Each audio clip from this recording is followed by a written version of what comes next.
All right.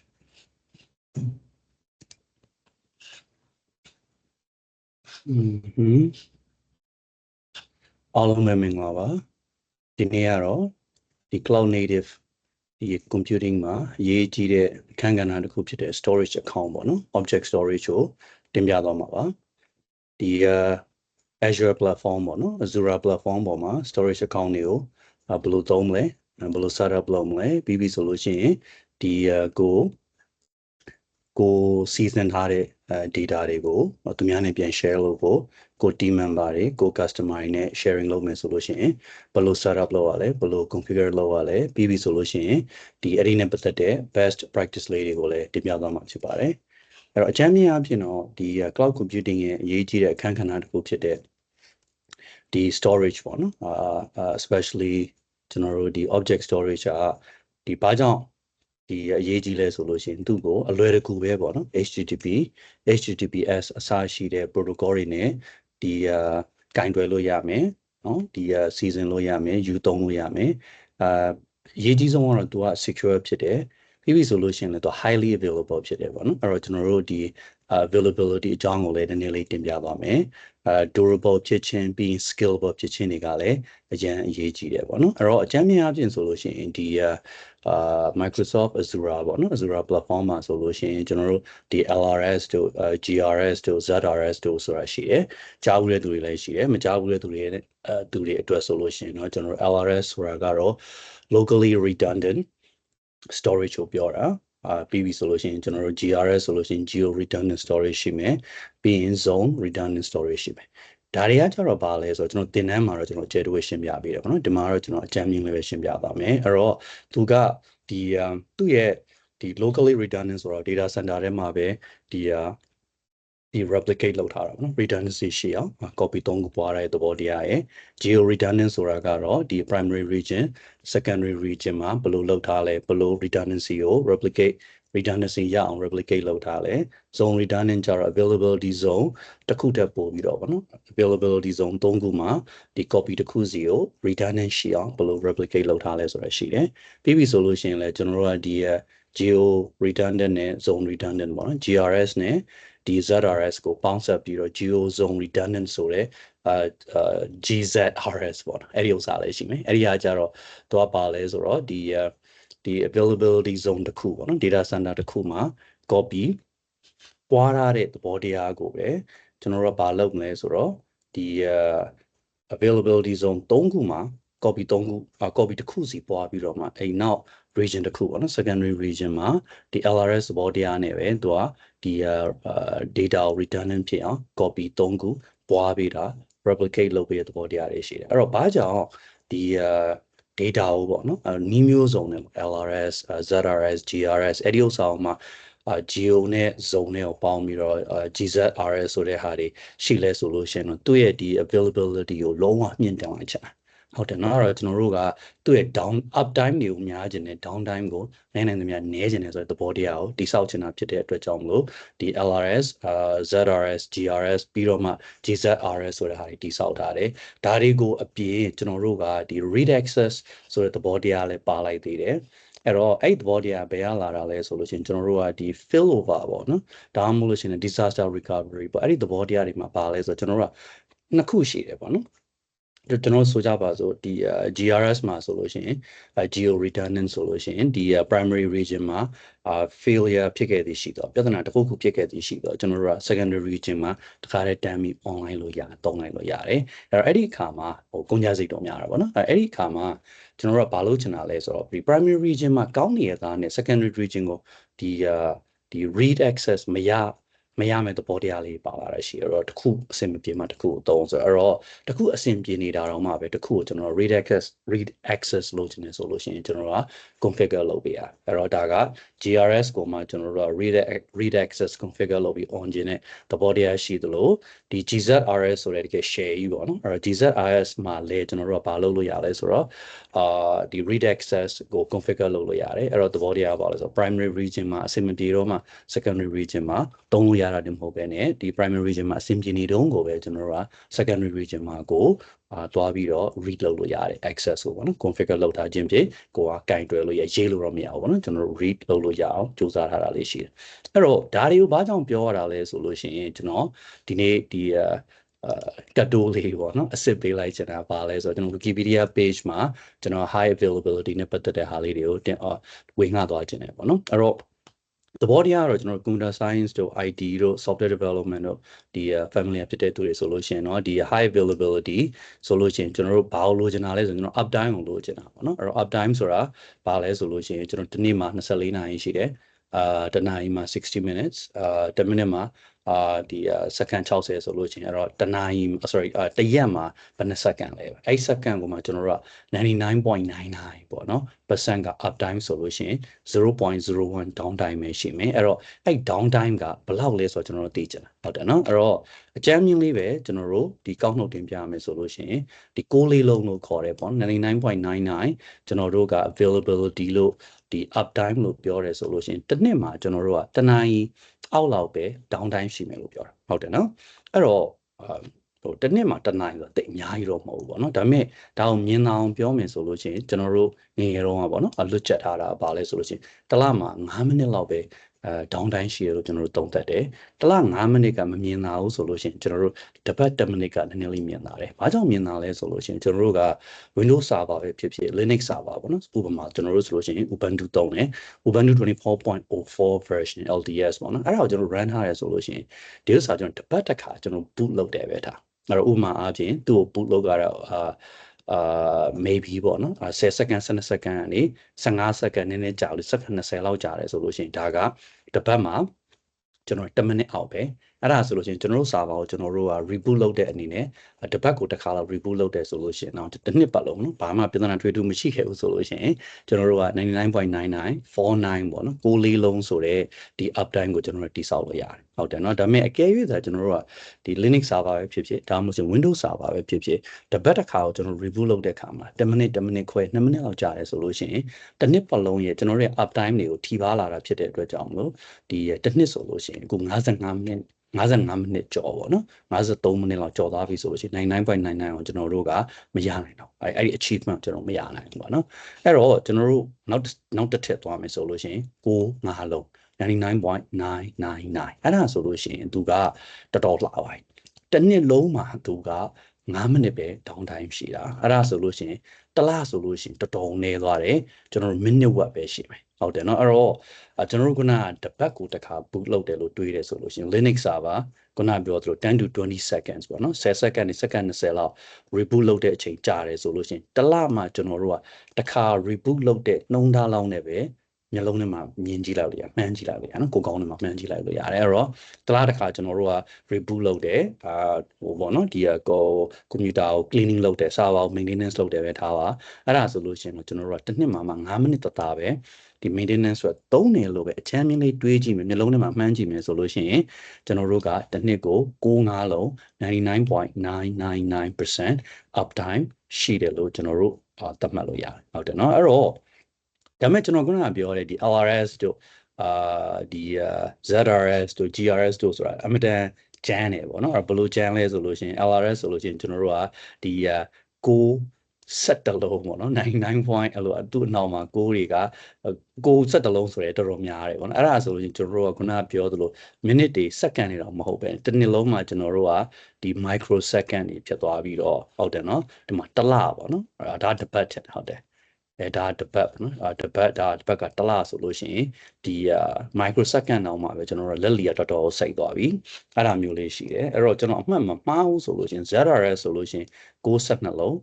GRS ဆိုရင်16ဖြစ်ဖို့များတယ်ပေါ့နော်အဲ့ဒီဥစ္စာဆိုတော်တော်ကိုများတယ်အဲ့တော့up time မြအောင်လုပ်တဲ့ technique တွေတော့ရှိတာပေါ့နော်အဲ့တော့အဲ့ technique ပေါင်း16000သုံးပြီးတော့ဒါတွေကိုတိစောက်ထားတာပေါ့နော်အဲ့တော့ကျွန်တော်တို့ကဘာလဲဆိုတော့ဒီ cloud native မှာအရေးကြီးတဲ့ object storage ဒီ concept ပေါ့နော်ဒီ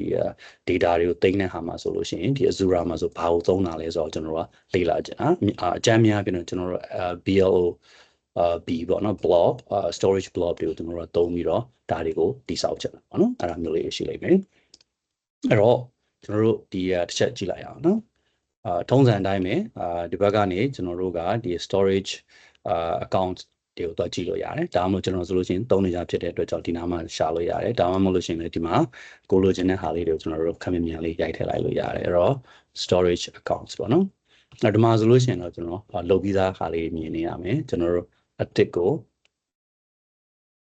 ကျွန်တော်လုပ်လိုက်မယ်ဆိုလို့ရှိရင်ဘာရှိမလဲဆိုတော့ကျွန်တော် cloud training ဆိုကြပါနော်ဒီမှာ resource group ကိုရှိတာတစ်ခုကိုရွေးလိုက်မယ်အဲ့တော့ဒီပတ်မှာဘာလေးတွေလုပ်လို့ရလဲဆိုလို့ချင်း okay အဲ့တော့နာမည်ပေးဘယ်လိုနာမည်ပေးလေးရှိလဲဟုတ်ပြီ2025 305ကျွန်တော် test လို့ပဲနာမည်ပေးလိုက်မယ်ပေါ့နော်အဲ့တော့ဒီမှာတော့ထုံးစံအတိုင်းပဲကိုနဲ့အဆင်ပြေတဲ့ region ကိုကျွန်တော်ရှာလိုက်လို့ရတယ်ပေါ့နော်အဲ့တော့ဒီ East US ကိုsorry East ကျွန်တော်တို့ East US ကိုသုံးနေကြဆိုရှင်ကျွန်တော်တို့ဒီမှာသုံးလို့ရပြီးတော့ကျွန်တော်တို့ Asia မှာဆိုလို့ရှိရင် Southeast Asia ဆိုလို့ရှိရင်ဒီမှာကျွန်တော် Asia Pacific က Southeast Asia ကိုကျွန်တော်သုံးလို့ရတယ်အဲ့တော့ primary service အနေနဲ့ကတော့ကျွန်တော်တို့ Trade Mode Azure ရဲ့ blob storage ပေါ့နော် Azure blob storage ကိုကျွန်တော်သုံးလို့ရတယ်ဒီမှာတော့ကျွန်တော် standard ပဲရွေးလိုက်မယ်ပြီးပြီဆိုလို့ရှိရင်ခုနကပြောတယ်ပေါ့နော်ဒီ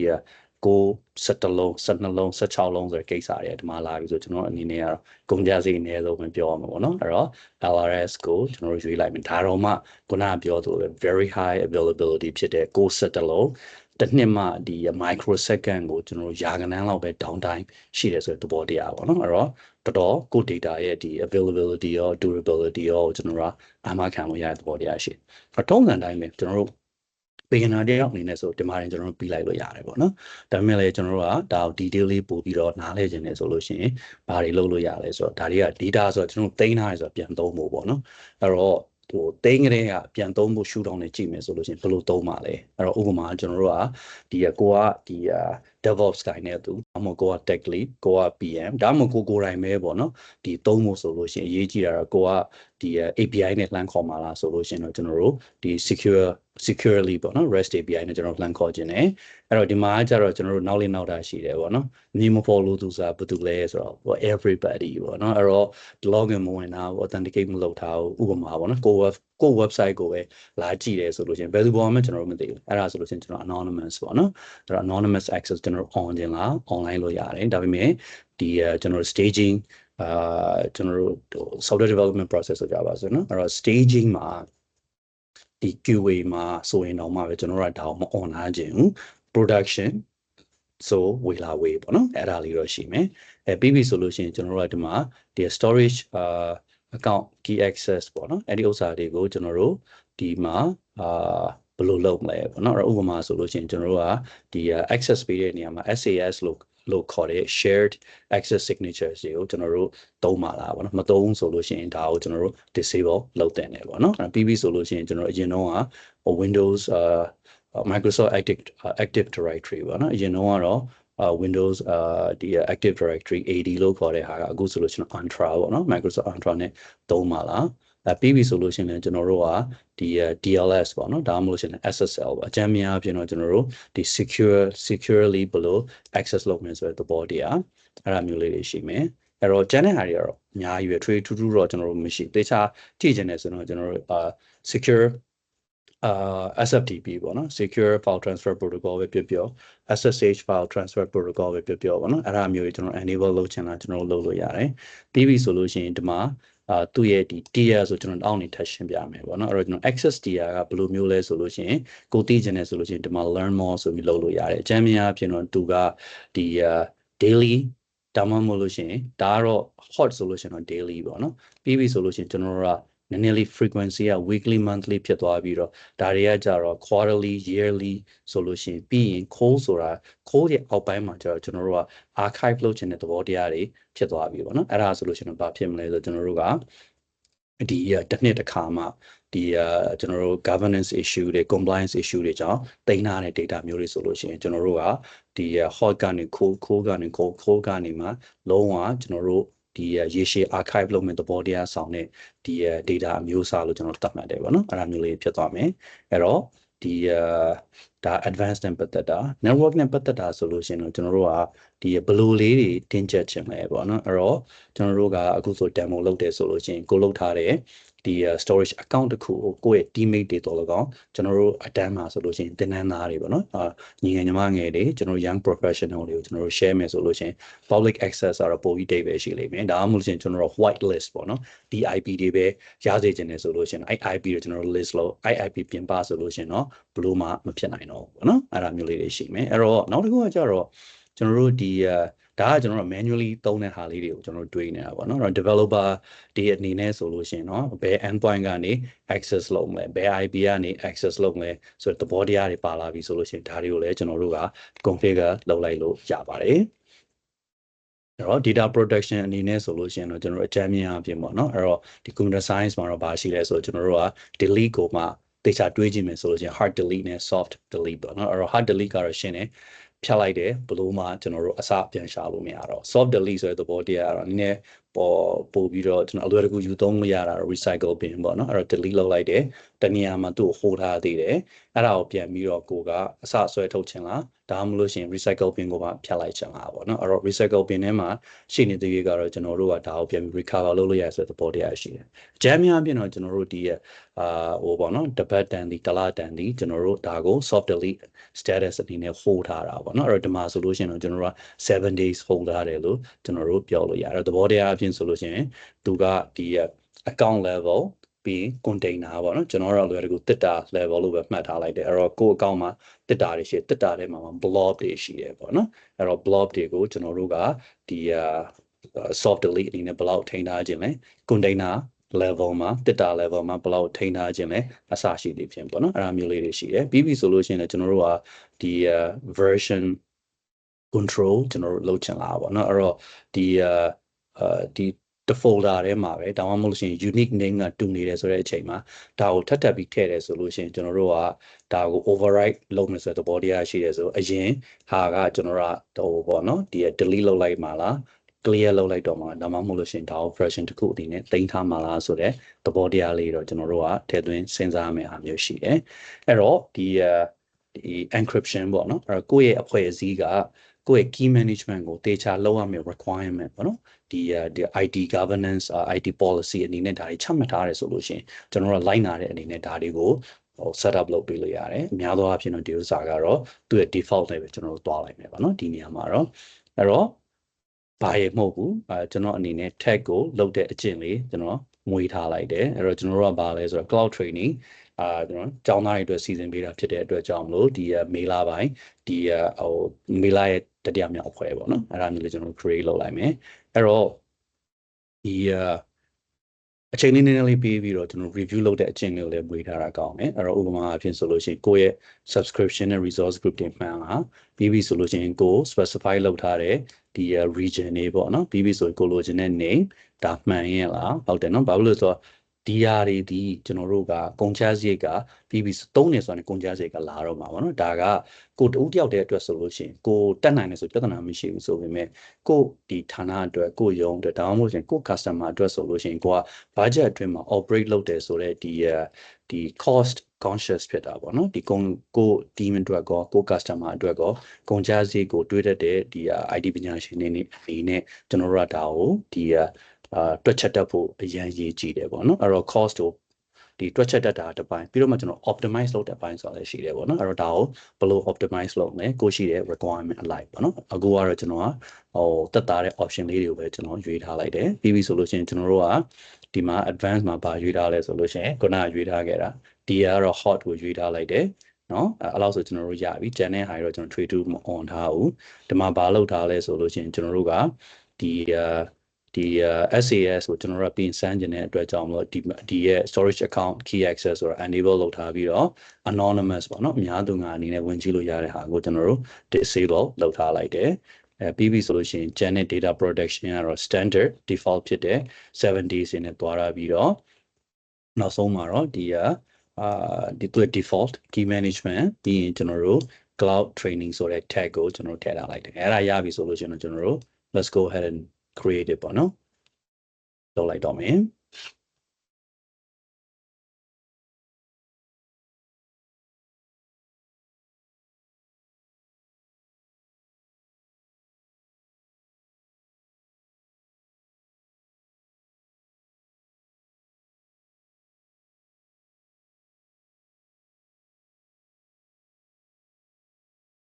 ဒီမှာရှိတဲ့သဘောတရားတော့ကျွန်တော်ရဲ့ဒီ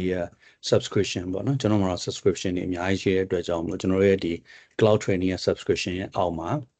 ကျွန်တော် user account တွေ create လုပ်ထားတယ်ကို user account မှာပဲ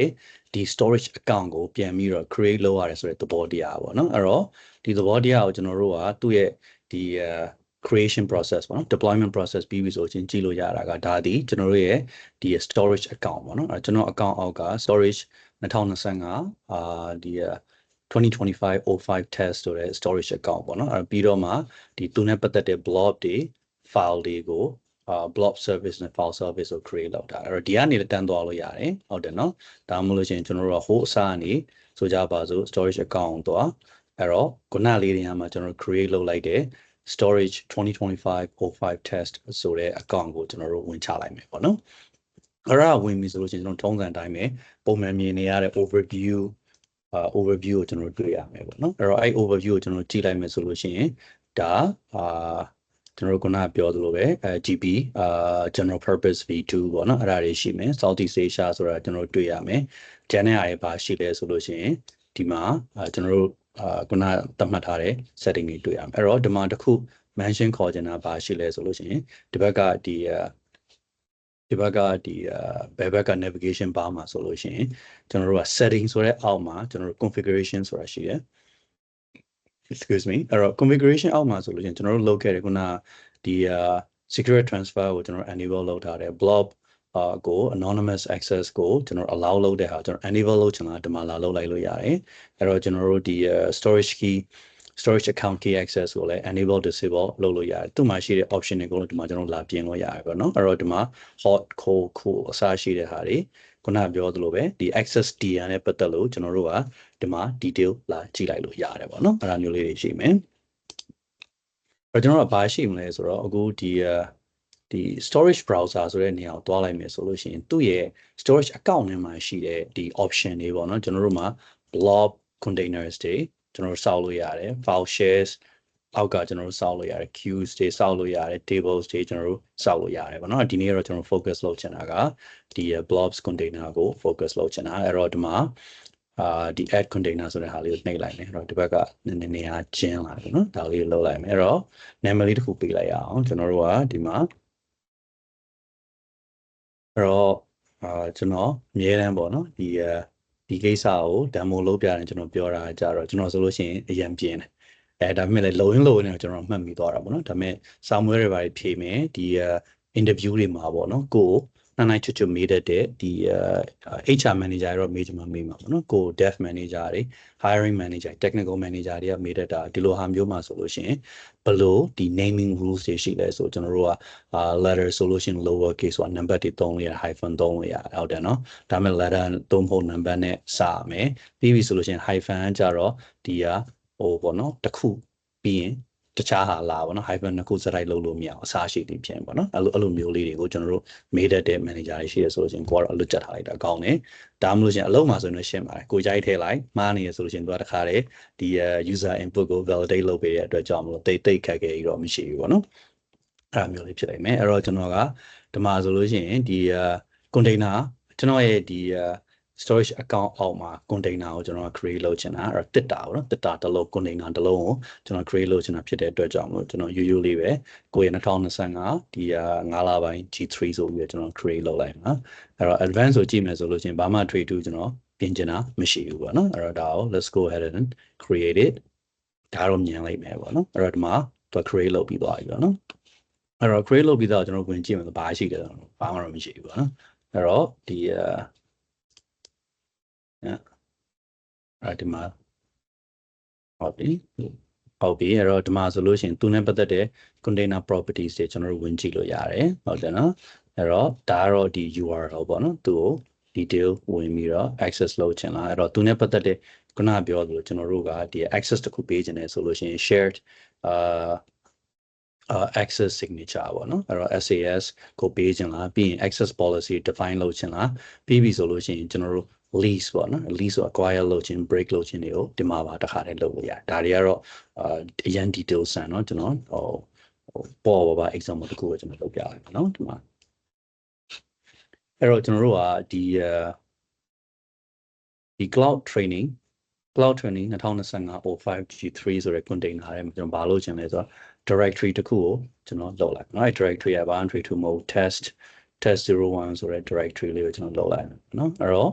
ဒီမှာဆိုလို့ကျွန်တော်အများနဲ့မှတ်ထားတာကျတော့ directory တစ်ခုကိုload တယ်ဆိုလို့ရှိရင်တခါတည်း file တွေကောက်ထည့်လိုက်ပေါ့နော်အဲ့တော့ file တွေတခါတည်း file တွေကောက်ထည့်လိုက်တယ်ဆိုလို့ရှိရင်ကျွန်တော်တို့ဒီသူ့ကိုကျွန်တော်တို့မြင်သာထင်သာတဲ့ဟာလေးတွေကျွန်တော်တို့လုပ်လို့ရမယ်ပေါ့နော် okay အဲ့တော့ဒီမှာဟုတ်နော်ဟုတ်ပြီအဲ့တော့ icon ၅ခုစလုံးကျွန်တော်ကောက်ထည့်လိုက်မယ်အဲ့တော့သူ့အနေနဲ့ကတော့ဒီမှာကျွန်တော်တို့ဘာ file မှမရှိဘူးပေါ့နော် file ရှိတယ်ဆိုရင် override လုပ်ချင်တာလို့သူကမေးတယ်အဲ့တော့ advanced ကိုကြည့်လိုက်မယ်ဆိုတော့မှကျွန်တော်တို့ဘာရေးမိလာလဲဆိုတော့ okay ကျွန်တော်တို့အများကြီး configure လုပ်လို့ရတယ်အဲ့တော့အကြမ်းမြင်အားဖြင့်ဒီ blob storage က3မျိုးရှိတယ် block နဲ့သွားမလား page နဲ့သွားမလား append နဲ့သွားမလားပေါ့နော်ဒီနေရာမှာတော့ရိုးရိုးရှင်းရှင်းပဲ block ကိုပဲကျွန်တော်တို့ယူထားမယ်ပြီးပြီဆိုရင် block size ကလည်း default ပေါ့နော် number 4 MIB အဲ့တော့ access တွေကကျတော့သူ့ဘက်သူ infer လုပ်လိုက်တာပေါ့နော် default အနေနဲ့ကျွန်တော်တို့ hot ပဲပေးထားလိုက်တယ်နော်အဲ့ဒါဆိုလို့ရှိရင်ကျွန်တော်တို့ကဘာ trade ရှိမလဲဆိုလို့ရှိရင်ကျန်တာတွေအကုန်ပြီးတေချာအောင် confirm လုပ်မှာကကိုရွေးထားတဲ့ဒီ file 5ခုကို select လုပ်ထားတယ်ပေါ့နော်အဲ့ဒါမျိုးဆိုရင် upload လုပ်လိုက်မယ်အဲ့တော့ဒီမှာမြင်ရပြီပေါ့နော်အဲ့တော့ဒါကဟိုပေါ့နော်ဒီ line ကောင်းတာလည်းဖြစ်နိုင်တယ် file သေးတာလည်းဖြစ်နိုင်ဒါလေးတွေ icon လေးတွေပေါ့နော်တူတူလေးတွေအဲအကြောင်းလည်းအရင်မြင်ရတာအဲ့တော့ကျွန်တော်အနေနဲ့စမ်းကျင်တယ်အဲ့တော့စမ်းကျင်တော့ဘာလဲဆိုတော့ဒီကောင်ကိုကျွန်တော်ဒီ click နှိပ်လိုက်မယ်အဲ့တော့ပြောတယ်သူနဲ့ပတ်သက်တဲ့ metadata ပေါ့နော်ဒီ metadata တွေကိုကျွန်တော်ပြတယ် okay ဘာမှ trade လို့မရှိဘူးအဲ့တော့ကျွန်တော်တို့အဆင်ပြေတယ်အဲ့တော့ဘာမှမဟုတ်ဘူးနော်ကိုဒီမှာဒီ OGDG ပေါ့နော်ကျွန်တော်တို့ရှောက်ကြည့်လိုက်တာပေါ့နော် okay အဲ့ဒါဆိုလို့ရှိရင်အဆင်ပြေတယ်အဲ့တော့ halt ရှိမဟုတ်ရှိပေါ့နော် confirm လုပ်တဲ့အနေနဲ့ကျွန်တော် download လုပ်ကြည့်လိုက်မယ် index.png အဲ့ဒါဆိုလို့ရှိရင်ကျွန်တော်တို့ဒီမှာဒီ image ပေါ်လာ okay အဲ့ဒါဆိုလို့ရှိရင်သူ upload လုပ်လိုက်တာကျွန်တော်တို့စိတ်ချရပြီပေါ့နော်အဲ့ဒါမျိုးလေးရှိလိမ့်မယ်အဲ့တော့ဒီ main point ကြတော့ဒီဘာလဲဆိုတော့ဒါကိုကျွန်တော်တို့လုပ်လိုက်တာဒီကျွန်တော်တို့ကွက်နဲ့လုပ်ပြလိုက်တာပေါ့နော်အဲ့တော့ကွက်နဲ့လုပ်ပြလိုက်တဲ့အတွက်ကြောင့်မလို့ကျွန်တော်တို့ let's take a step back ပေါ့နော်အဲ့တော့တလန်းလောက်အနောက်ကိုကျွန်တော်တို့ပြန်ဆုပ်လိုက်မယ်အဲ့တော့ကို့မှာရှိတဲ့ storage account တွေကိုကျွန်တော်တို့ AC လေးတွက်ကြည့်လိုက်တာပေါ့နော် okay ခဏလေးဒီဘက်က PowerPoint ကြည့်အောင်ဟုတ်ပြီအဲ့တော့ကို့မှာရှိတဲ့ storage account တွေကိုကြည့်လိုက်မယ်ဆိုလို့ရှိရင်အဲ့တော့ဒါကကျွန်တော်တို့ကဒီ default directory level ပေါ့နော် storage account အကုန်လုံးကျွန်တော်မြင်ရမယ်အဲ့ဒီကခုနက create လုပ်ထားတဲ့ storage account ကြည့်လိုက်တယ်ဆိုတာ ਨੇ ဒီ browser မှာဆိုလို့ရှိရင် block container တွေကိုကျွန်တော်တို့ကြည့်လိုက်လေရเนาะအဲ့တော့ဒီအဲ့ထဲမှာမှကျွန်တော်တို့ကဘာလဲဆိုလို့ရှိရင်သူ့ရဲ့ဒီ cloud training ဆိုတဲ့ဒီ container ကိုကျွန်တော်တို့ယူကြည့်မှာပေါ့เนาะအဲ့တော့ဒီမှာကျွန်တော်နည်းနည်းလေးဖြတ်ပြီးတော့ရှင်းပြမှာကျွန်တော်ဘာလဲဆိုတော့ဒီ storage tier အနေနဲ့ကျွန်တော်တို့ခုနကဒီဆောက်တော့ကျွန်တော်တို့ဘာတွေမေးထားလဲဘာတွေပေးထားလဲဆိုလို့ရှိရင်သူက hot ရယ် cool ရယ် cold ရယ်ရှိတယ်ပေါ့နော် storage တွေ3မျိုးရှိတယ်အဲ့တော့အရေးကြီးဆုံးကကျတော့ဘာလဲဆိုတော့ဒီမှာသိရမှာကကုန်ကျစရိတ်ကိုကျွန်တော်တို့ခံမှန်းနိုင်ရမယ်ပေါ့နော်အဲ့တော့ဒီ hot storage တွေမှာဆိုလို့ရှိရင်သူက storage cost အနေနဲ့ကတော့သူကတော့ဒီအလွယ်တကူသုံးဆွဲလို့ရအောင်ပေါ့နော်သူကစီစဉ်ထားတဲ့အတွက်ကြောင့်မလို့ cost ကတော့သူကတော့ဟိုပေါ့နော်ဒီအခကြေးငွေများမယ်ဒါပေမဲ့သူ့ကို read write access မှာတော့သူကသူများရည်တဲ့ရှင်းလို့ရှိရင်တတ်တာမယ်ပေါ့နော်အဲ့တော့ဘာရှိလဲဆိုတော့နောက်တစ်ခုကကျတော့ cool ဆိုလို့ရှိရင်သူကကျွန်တော်အကြမ်းများပြင်ပေါ့နော်ဒီအပတ်စဉ်ဒါမှမဟုတ်လို့ရှိရင်တစ်လတစ်ခါသုံးမဲ့ဟာမျိုးဆိုလို့ရှိရင်တင်တော်တယ်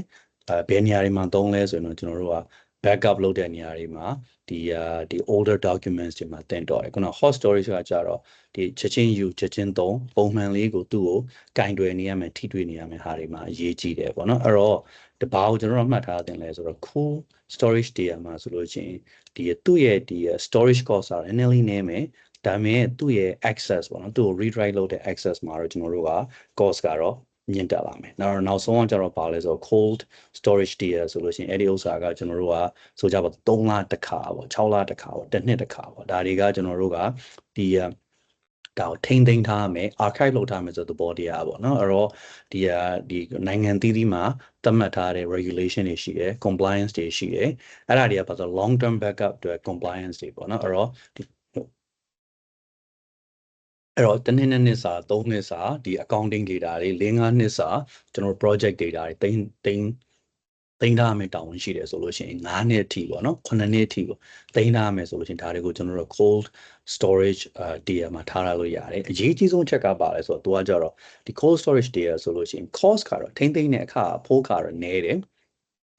ပြီးပြီဆိုလို့ရှိရင်သူ့ကိုပြန် retrieve လုပ်တာပေါ့နော်ဒါလိုချင်တယ်ကြည့်ချင်တယ်ဆိုလို့ရှိရင်ဒါကသူ့ရဲ့ဒီ access cost ကတော့သူအများဆုံးဖြစ်လိမ့်မယ်ပြီးပြီဆိုလို့ရှိရင်လည်းကျွန်တော်တို့ဒီမျက်လုံးနဲ့သာမြင်ကြည့်လိုက်ပါဘောနော်အရင်ခေတ်ကတိတ်ခွေကြီးတွေနဲ့သွားတယ်ဆိုလို့ရှိရင်သူ့ကိုဒီတိတ်ခွေကနေလို့ပြီးတော့မှကျွန်တော်တို့က cloud platform ကနေယူကြည့်ပါညာဆိုလို့ရှိရင်သူ retrieval လို့ခေါ်တာပေါ့နော် retrieval ကကြတော့တော်တော်ကြာလိမ့်မယ်9ပိုင်းလောက်ထိကြာနိုင်တယ်ပုံမှန်ကတော့9 hour 45မိနစ်တော့ AC ကြာတဲ့သဘောတရားရှိရပေါ့နော်အဲ့တော့ကျွန်တော်တို့ကဒီအဲ့ဒီသဘောတရားကိုနားလည်ပြီဆိုလို့ရင်ခုနကပြောသလိုပေါ့နော် LRS တို့ ZRS တို့ GRS တို့အစရှိတဲ့ဒီ redundancy တွေဘယ်လိုထိန်းထားတာလဲပေါ့နော် durability များ availability များအဲ့ဒါမျိုးဆိုလို့ရင်ကျွန်တော်တို့မြင်သာလာပြီပေါ့နော်အဲ့တော့ကျွန်တော်တို့ hot ဒီ cool ဆိုတာကတော့ကျွန်တော်တို့မြင်သာအောင်ဒီကုန်ကြစည်တွေနဲ့လည်းတွဲမြင်တတ်အောင် use case တွေကိုလည်းသတိထားမိအောင်ကျွန်တော်တို့ကဒါကိုဒီပြန်ပြီး categorize ပြန်လုပ်လိုက်တာပေါ့နော်အဲ့ဒါမျိုးလေးတွေရှိတယ်အဲ့တော့အခုလုပ်နေတောက်လျှောက်ကကြတော့ကျွန်တော်တို့ကဒီ portal ကပဲလုပ်နေတာပေါ့နော်အဲ့တော့ Zura ဒီ web portal ကပဲလုပ်နေတဲ့အတွက်ကြောင့်ကျွန်တော်တို့ကဘာဖြစ်မှာလဲဆိုတော့ဒီ Azure Storage Explorer ဆိုတဲ့ဟာလေးကိုကျွန်တော်တို့တွားကြည့်လိုက်ကြတာပေါ့နော်အဲ့တော့အဲ့လိုတွားမယ်ဆိုလို့ရှိရင်ကျွန်တော်တို့က download ဆွဲလိုက်တာပေါ့နော်အဲ့တော့ဒီမှာဆိုလို့ရှိရင် download ဆွဲလိုက်မယ်ဆိုလို့ရှိရင်ဒီမှာကိုနဲ့တင်တော်တဲ့ version မှာ Windows ဆိုလဲ Windows Mac ဆိုလဲ Mac ပေါ့နော်ဒါမှမဟုတ်လဲ Linux ဆိုလဲ Linux အဲ့ဒါကို install လုပ်ပြီးပြီဆိုလို့ရှိရင်ကျွန်တော်တို့ကဒီကိုယ့်ရဲ့ဒီdesktop laptop မှာပေါ့နော်ဒါတွေကိုကျွန်တော်တို့ကစပြီးတော့ account ထဲပေါ်လို့ရပြီပေါ့နော်အဲ့တော့ကျွန်တော်တို့ဆိုလို့ရှိရင်storage explorer ကိုကျွန်တော်ခေါ်လိုက်မယ်ဟုတ်တယ်နော်အဲ့တော့ storage explorer ခေါ်ရဲဆိုလို့ရှိရင်လည်းဘာမှထွေထူးမဟုတ်ကျွန်တော်တို့ခုနမြင်ရတယ်လို့ပဲကိုယ့်ရဲ့ subscription အောက်မှာရှိတဲ့ storage account တွေကိုကျွန်တော်တို့ကကြည့်မယ်ကြည့်ပြီးပြီဆိုလို့ရှိရင်တစ်ခုစီထဲမှာကျွန်တော်တို့ဘာတွေလုပ်ချင်လဲဆိုတဲ့ဟာကိုပဲကျွန်တော်တို့ကဆက်ပြီးတော့ကင်တွဲချင်တာပေါ့နော်ဒီလောက်ပါပဲအဲ့တော့ main point ကတော့ဒီမှာ okay ဒီဘက်ကိုဆွဲလိုက်မယ် main point ကတော့ကျွန်တော်တို့ကဒီကို web portal မှာတွေ့ရတဲ့ဒီကင်တွယ်လို့ရတဲ့ storage account တွေကိုကို laptop ပေါ့နော်ကို computer ပေါ်က application တစ်ခုအနေနဲ့ပဲကျွန်တော်တို့ account ထဲပေါ်လိုက်ချင်တာပေါ့နော်မြင်ချင်တာပေါ့နော် okay အဲ့တော့ loading လုပ်နေပြီပဲ all right အဲ့တော့ကျွန်တော်တို့ခုနလောက်ထားတဲ့ဒီsubscription ဆိုလို့ရှိရင် cloud training subscription မှာကျွန်တော်မှာဘာရှိလဲဆိုလို့ရှိရင်ဒီ storage account တွေကျွန်တော်တို့ခုနလောက်ထားတဲ့ storage account ရှိတယ်အဲ့တော့ storage account အောက်ကိုကျွန်တော်တို့ကြည့်မယ်ဆိုဘာတွေရှိလဲဆိုရင်သူ့ရဲ့ block containers တွေဘယ်နှခုရှိလဲဆိုကျွန်တော်လောက်ထားတာတစ်ခုရှိတယ်တစ်ခုရှိတယ်ဆိုရင်အဲ့တစ်ခုကိုသူကတစ်ခါတည်းဆွဲလိုက်မှာပေါ့နော်အဲ့တော့တချို့ဆိုလို့ရှိရင်ဘာတွေသုံးမှုလဲဆိုတော့ကျွန်တော်တို့ဒီ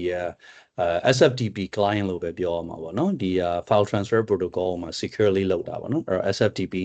client တွေဆိုလို့ရှိရင်ကျွန်တော်တို့ဒီ remoteဒီ virtual machine တခုရဲ့ IP ကိုပေးပြီးတော့ login username password တွေထည့်လိုက်တယ်ဆိုလို့ရှိရင်တော့ဘာလုပ်လို့ရလဲကျွန်တော် file transfer ဟိုဘက်ဒီဘက်လုပ်လို့ရတယ်ပေါ့နော်အဲ့သဘောနဲ့မတိမ်မယိမ်းပဲအဲ့တော့ကျွန်တော်တို့ရဲ့ဒီ Microsoft Azure Storage Explorer ဆိုတာဘာလဲဆိုတော့ကျွန်တော်ရဲ့ဒီ cloudဒီ subscription account မှာရှိတဲ့ဒီ storage account ထဲမှာရှိတဲ့ container တွေတဲက folder တွေ file တွေကိုကျွန်တော်အတိုင်းသာမြင်လို့ကြည့်လို့ရလာပါเนาะဒီလောက်ပါပဲအဲ့တော့အဲ့ဒါဆိုလို့ရှိရင်ကျွန်တော်အနေနဲ့ကတော့ဟိုပေါ့နော်border outsin ပေါ့နော်ကျွန်တော်တို့လုပ်လို့ရတယ်အဲ့ကျွန်တော်ဘာလုပ်ချင်တာလဲဆိုတော့အကယ်၍သာကျွန်တော်အနေနဲ့ကဒီ test 1အပြင် test 2ဆိုတဲ့ folder လေးကိုပါဒီကနေကျွန်တော်ထည့်လို့ရမှာလားပေါ့နော်အဲ့ကျွန်တော်ထည့်လိုက်ချင်တယ်ထည့်လိုက်ချင်တယ်ဆိုလို့ရှိရင်ကျွန်တော် okay test 1ကျွန်တော်လုပ်ပြီးပြီဆိုလို့ရှိရင် test 02ပေါ့နော် test 02ကိုကျွန်တော်လုပ်လိုက်မယ်အဲ့တော့ဒီမှာဆိုရင်ဘာတွေ့ရလဲဆိုတော့ကျွန်တော်ရဲ့ cloud training 2025-05G3 ရဲ့အောက်မှာtest 02ဆိုတဲ့ဟာရောက်လာပြီဆိုကျွန်တော် upload လုပ်လိုက်ရုံပဲအဲ့တော့ကျွန်တော်အနေနဲ့ကျွန်တော်အများကြီးမလုပ်ချင်ဘူးเนาะ file သေးလေးတစ်ခုပဲကျွန်တော်ထည့်ခြင်းတယ် okay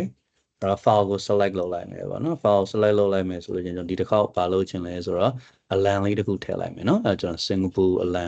ဟုတ်ပြီ Singapore အလံလေးလုပ်လိုက်မယ်အဲ့တော့ထုံးစံအတိုင်းပဲကျွန်တော်တို့ဒီ Azure portal မှာရှိကျွန်တော်တို့ဒီ file တွေတင်တော့လို့ပဲကျွန်တော်တို့ block page append idea တစ်ခုရွေးပေါ့နော်သူကတော့ auto block ကိုရွေးထားပြီးသားပြီးပြီဆိုလို့ကျွန်တော် access တွေကဆောင်းတော့ကျွန်တော်တို့ဟိုရှိတာပေါ့နော်ဒီ hot ကိုပဲသူက infer လုပ်တယ်လို့ပြောတယ်သူမှန်းလိုက်တာပေါ့နော်အခုကကျတော့ default အနေနဲ့ထားမယ်ဆိုလို့ရှိရင်ကျွန်တော် hot ပဲဖြစ်မှာပေါ့နော်အဲ့တော့ခုနက newly created ပေါ့နော်ခုနမှာကျွန်တော်တို့တိစောက်ထားတယ်ဒီ test 02ဆိုတဲ့ folder တွေကိုကျွန်တော်တို့ထည့်မှာလောက်ဆိုရပြီအဲ့တော့ကျွန်တော်တို့ရုံးမှာတော့ကျွန်တော်တို့ key value ပေါ့နော် tag ထည့်တဲ့အချင်းရှိရဆိုထည့်တယ်အခုကတော့မထည့်ချင်လဲရတယ်ပေါ့နော်ကျွန်တော်တို့ဒါကိုကြော်သွားလိုက်မယ် upload လုပ်လိုက်ပြီအဲ့တော့ဒီမှာဆိုလို့ရှိရင် status ကိုမြင်နေရတယ်เนาะ queue လုပ်တယ် start transfer လုပ်တယ် transferring လုပ်နေပြီ transfer ဒါပြီးသွားပြီပေါ့เนาะအဲ့ဒါဆိုလို့ရှိရင်ကျွန်တော်တို့ဘာရှိလဲဆိုတော့ folder 01ရှိမယ်01အောက်က folder တွေ02ရှိမယ်02အောက်က folder တွေအဲ့ဒါဆိုလို့ရှိရင်တေးကြအောင်ပေါ့เนาะကျွန်တော်တို့ဘာလို့တင်လဲဆိုတော့ကိုယ့်ရဲ့ storage account အောက်မှာကျွန်တော်တို့ browser လေးနဲ့ storage browser လေးနဲ့တွက်ကြည့်မယ် blob container blob container အောက်က folder ရှိလားရှိတယ်အဲ့တော့ဒီမှာ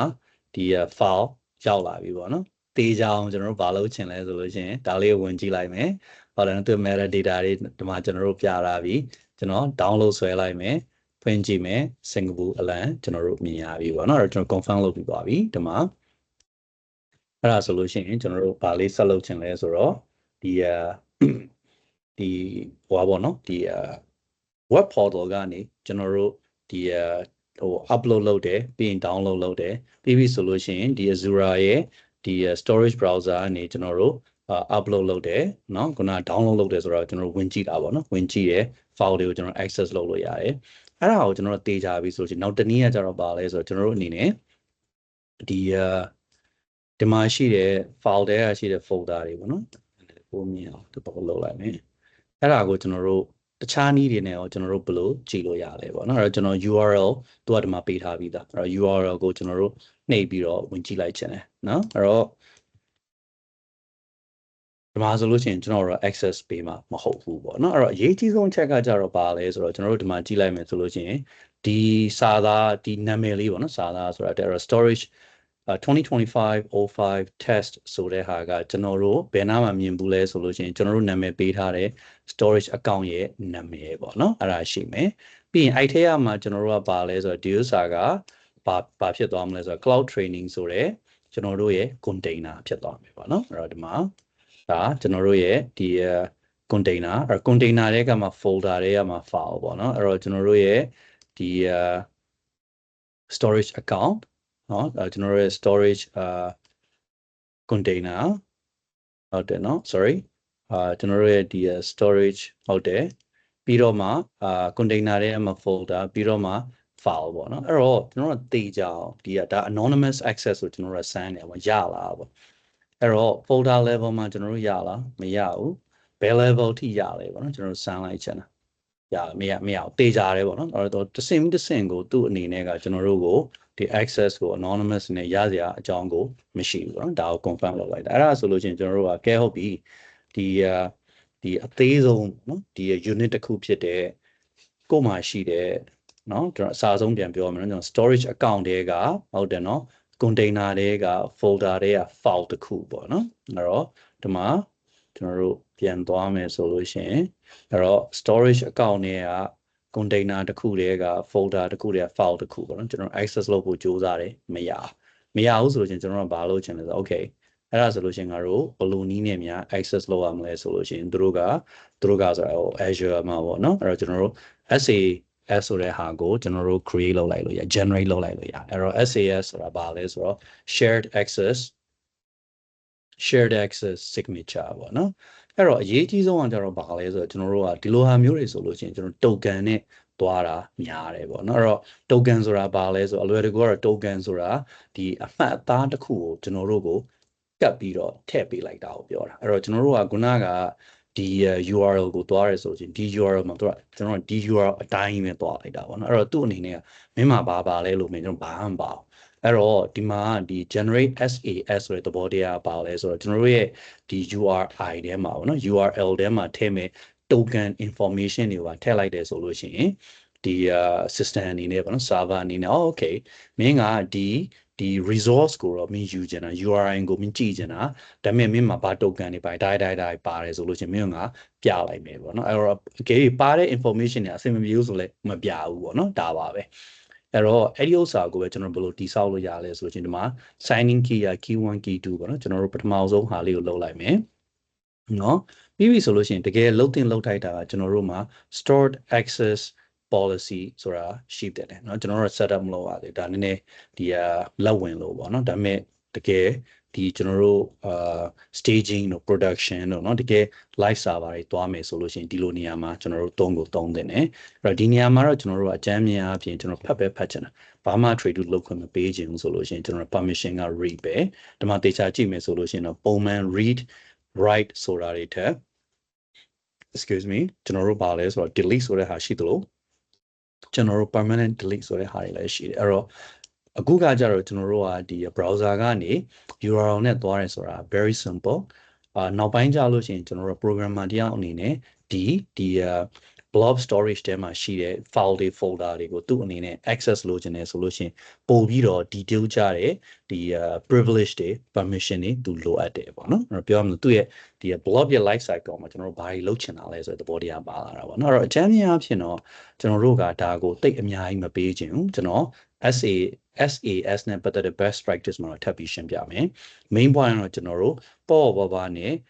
ဒီဆိုကြပါလို့24နာရီပေါ့12နာရီပေါ့နော်အဲ့တော့ဒီအဲ့ဒါလေးပဲကျွန်တော်တို့လုပ်ချင်တာပေါ့နော်ဒါကကြတော့အကြမ်းမြင်ကျွန်တော်မှတ်နိုင်20လောက်ရှိမယ်တင်တယ်ပေါ့နော်အဲ့တော့ဒီနေ့ကနေနိုင်20တော့မဟုတ်ဘူးတော်တော်နဲ့တခြားမှဖတ်လိုက်တာကျွန်တော်တို့ဒီ6နိုင်9နိုင်တသားလောက်ပဲရှိမယ်ထင်နော်တေချာတွက်ကြည့်လိုက်လို့ရတယ်အဲ့တော့ဒါကကြတော့ဒီ start date နဲ့ expiry date ပေါ့နော်အဲ့ဒါလေးရှိမယ်ပြီးပြီဆိုလို့ရှိရင်ကျွန်တော်တို့ကဒါကြီးကိုဘယ် IP ကလာရမှာလားဆိုတဲ့ဟာဆိုရင်ကျွန်တော်ဘာမှမထည့်နေပေါ့နော်ဒါမှမဟုတ်လို့ရှိရင်ကိုယ့်ရဲ့ white list လုပ်ချင်တဲ့ဒီ IP တွေပဲဆိုလို့ကျွန်တော်ဒီမှာကျွန်တော်ကထည့်ပေးလိုက်လို့ရတယ်အဲ့တော့ဒီမှာHTTPS နဲ့ပဲလိုချင်တယ်ဆိုလို့ရှိရင်ဒါပေါ့နော်အဲ့ဒါပဲလိုချင်တဲ့အတွက်ကြောင့်ကျွန်တော်ဘာလုပ်လိုက်မလဲဆိုကျွန်တော်တခြားတွေမပြင်တော့ဘူးဒါကိုပဲ generate လုပ်လိုက်တော့ပေါ့နော်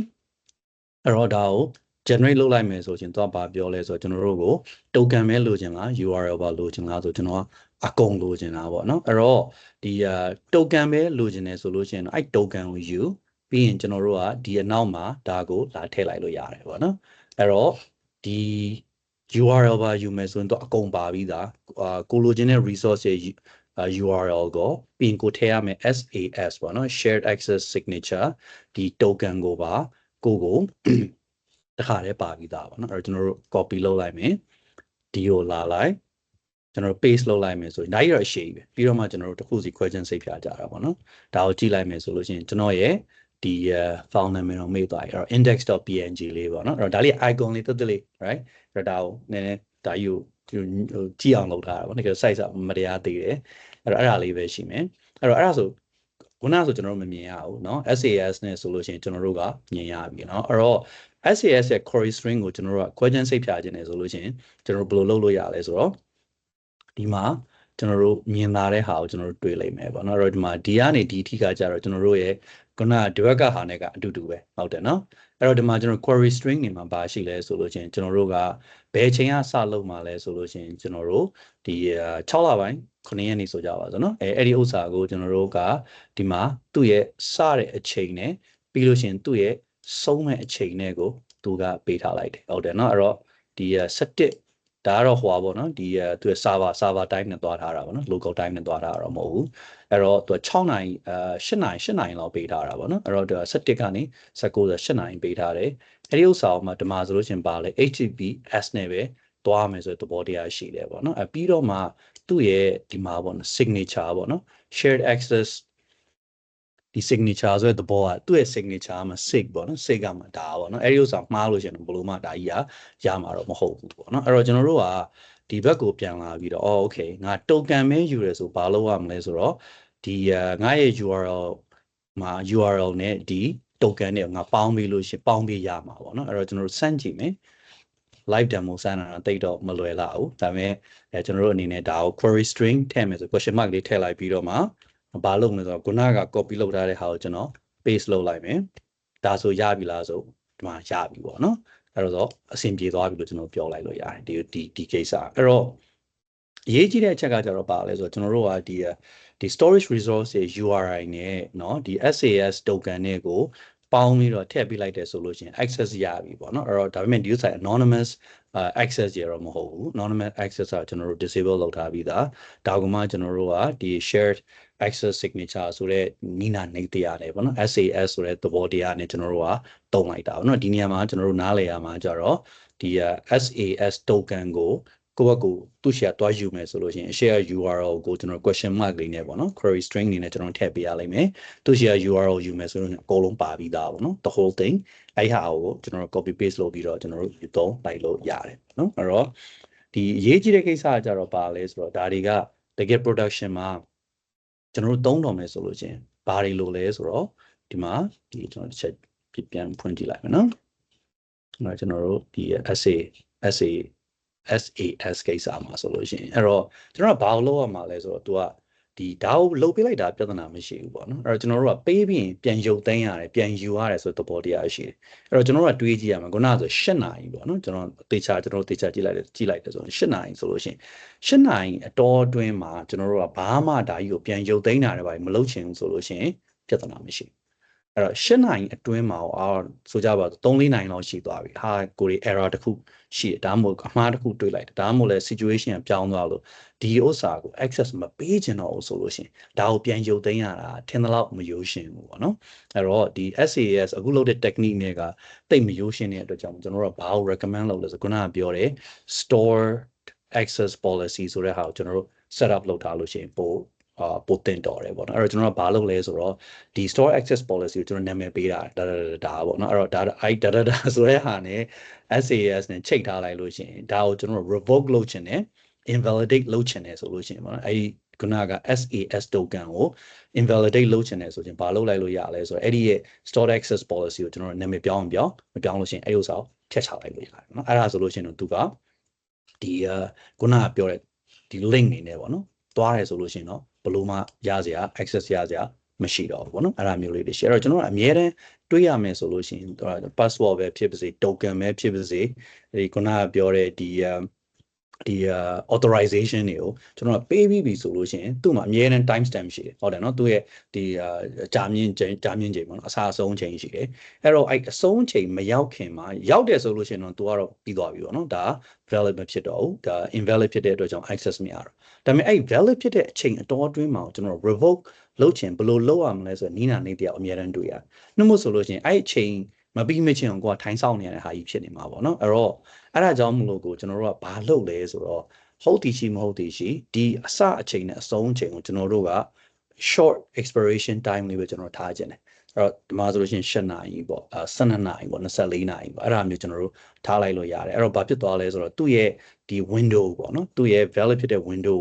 ကိုကျွန်တော်တို့ကဒီကျင်းတဲ့မြတ်ကျင်းအောင်စီစဉ်တာကတော့ဒီ good practice တစ်ခုလို့ဖြစ်လိမ့်မယ်ပြီးပြီဆိုလို့ရှိရင်ဒီဥစ္စာကကျွန်တော်တို့က granularity လို့ခေါ်တဲ့ဒါဆိုရမယ်ဟိုဟာဆိုမရဘူးအဲ့လိုဟာမျိုးကြတော့ကျွန်တော်တို့က stored access policy ကတဆင့်လောက်တာပဲပို့ဆင်ပြေတာပေါ့နော်အဲ့တော့ရေးကြည့်တာကြတော့ဗာလဲဆိုတော့ SAS နဲ့ပတ်သက်တယ်ဆိုလို့ရှိရင်အလွယ်တကူပဲတွေးမယ်ဆိုလို့ရှိရင်တော့ကျွန်တော်တို့ရဲ့ start time end time ပေါ့နော် start time နဲ့ expiry time ကိုကျွန်တော်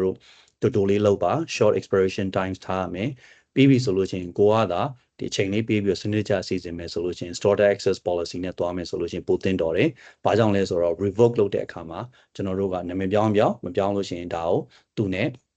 အဲ့ဒီ policy ကိုကျွန်တော်တို့ကဖြတ်လိုက်ရုံပဲပေါ့နော်။အဲ့ဒါဆိုလို့ရှိရင်ဒီ SAS ဒီသူ့ရဲ့ဒီ token တွေဒီvalid မဖြစ်တော့သူဘလောက်ပဲကာလအတော်အတွင်းမှာပဲရှိပေါ့နော်။အဲ့ဒါမျိုးလေးကျွန်တော်တို့ဖြစ်သွားလိမ့်မယ်။အဲ့တော့ဒီ cloud native ဖြစ်တဲ့ဒီပေါ့နော်ဒီ object storage ကိုဒီ Azure မှာဆိုလို့ရှိရင်ကျွန်တော်တို့ကဒီ blob container တွေကနေတဆင့်ဒီ blob storage ဆိုပြီးကျွန်တော်တို့ကသုံးတယ်အဲ့ဒီသုံးရတဲ့ရည်ရွယ်ချက်ကကျွန်တော်တို့ကရိုးရှင်းတယ်ပေါ့နော်အဲ့တော့ဘာကြောင့်ကျွန်တော်တို့ကဒါတွေကိုသုံးရတာလဲဆိုလို့ရှိရင